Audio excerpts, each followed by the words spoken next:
एक और जो डिफरेंट एस्पेक्ट आ जाता है वो बाई डायरेक्शनैलिटी है।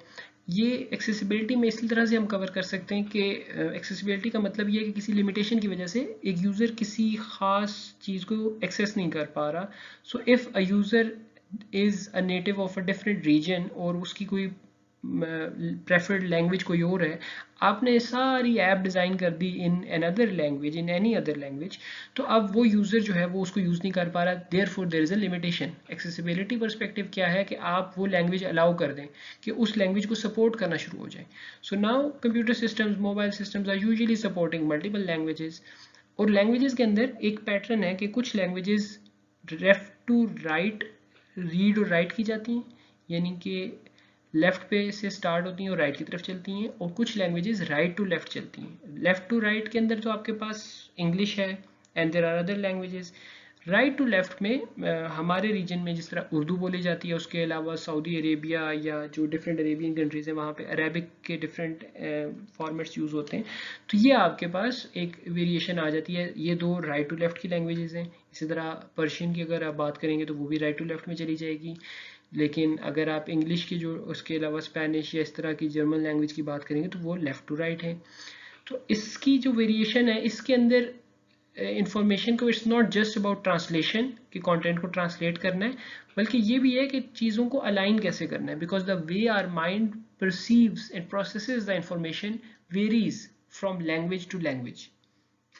इसकी बिल्कुल कॉमन सी एग्जांपल ये हो सकती है कि इंग्लिश लैंग्वेज में words are separated by spaces, आप स्पेस देते हैं after a word is completed, लेकिन उर्दू के अंदर आपके पास स्पेस नहीं होती।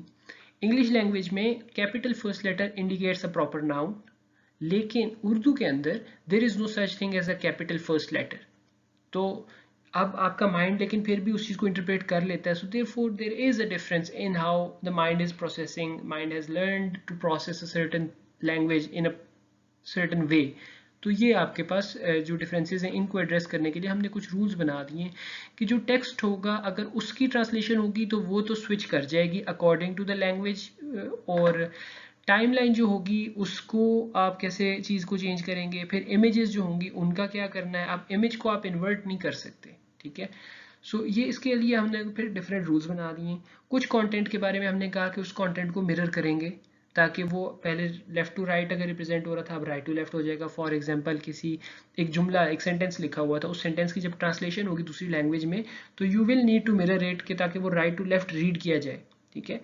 लेकिन अगर आपके पास एक कॉन्टैक्ट नंबर लिखा हुआ है, अब आप उस कॉन्टैक्ट नंबर को मिरर नहीं करेंगे because that will change the semantics and essence of information, ठीक है। तो उसको हम मिरर नहीं करते और उस नंबर को उसी तरह लिखा रहने देते हैं जैसे वो लिखा हुआ होता है।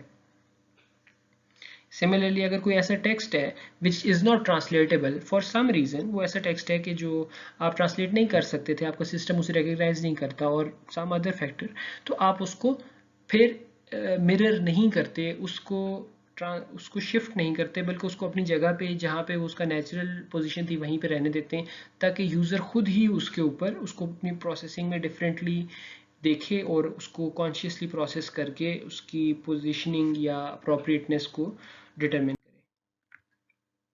मिररिंग की हमारे पास कुछ एग्जांपल्स हैं इसका। अगर एक आपके पास पेज का आपने एक बनाया हुआ था लेआउट और उसको अगर आप मिरर करने के लिए करें तो उसने सारे आइकॉन्स को शिफ्ट कर दिया है, टाइटल को भी शिफ्ट कर दिया है, और अकॉर्डिंगली ऐसे लग रहा है कि पूरी चीज़ का एक मिरर इमेज बन गया है, just like you are standing in front of a mirror.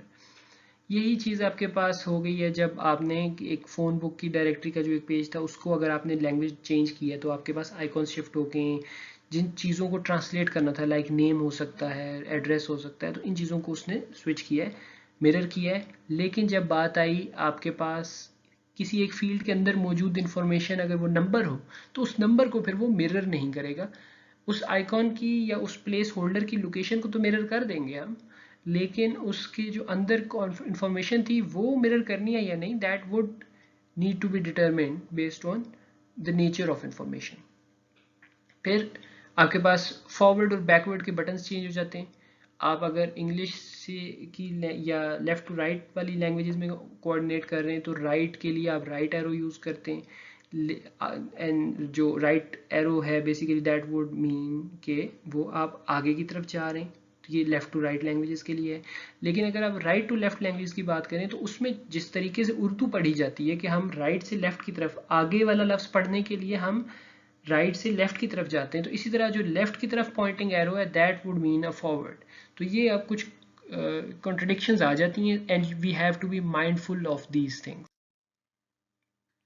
There can be some situations जहाँ पे हमें मिरर ना करना हो। इसकी एक बड़ी कॉमन एग्जांपल ये हो सकती है कि जहाँ पे क्लॉक को रिप्रेजेंट करना है, तो अब चाहे वो इंग्लिश या यूएस या यूके का रीजन है या वो अरेबिक कंट्रीज़ हैं, साउथ एशियन कंट्रीज़ हैं, यहाँ पे किसी भी रीजन के अंदर आपके पास घड़ी की डायरेक्शन चेंज नहीं होती। So clock is always rotate moving its hands in a certain direction, therefore आप कभी भी उस क्लॉक को देख के कंफ्यूज नहीं होंगे whether you are a speaker of a left to right language और a speaker of a right to left language. तो ये जो चीज़ है इससे ये पता लगता है कि ये एक यूनिवर्सलिज्म है, इसके अंदर यूनिवर्सैलिटी है, जिसकी वजह से आप कह सकते हैं कि आपको इस स्पेसिफिक चीज़ को मिरर करने की ज़रूरत नहीं है। इसी तरह रिफ्रेश का आइकॉन है, इसको मिरर करने की ज़रूरत नहीं है। This is a standard across different language paradigms. इसी की एक और एग्जांपल पैसेज ऑफ टाइम हो सकता है। आप जो मीडिया प्लेयर या इसके ऊपर आपके पास शो हो रहा होता है कि क्या टाइम पास हो चुका है, कितनी कोई स्ट्रीमिंग हो चुकी है किसी चीज़ की, उसको आप मिरर नहीं करते even if you are changing the language, क्योंकि जो उसके ऊपर टाइमर है वो जब स्विच हो जाएगा तो अब वो एक कन्फ्यूजन क्रिएट कर सकता है यूज़र के लिए। So we have to be careful कि हम किस चीज़ को किस तरीके से रिप्रेजेंट कर रहे हैं। इवन इसके अंदर जो एरोज हैं उनकी डायरेक्शन भी फिर मिरर हो जाएगी, तो वो इनकन्सिस्टेंसी क्रिएट कर सकती है यूज़र की एक्सपेक्टेशन में। So therefore we have to be consistent on some things कि इनको कैसे डिज़ाइन करना है।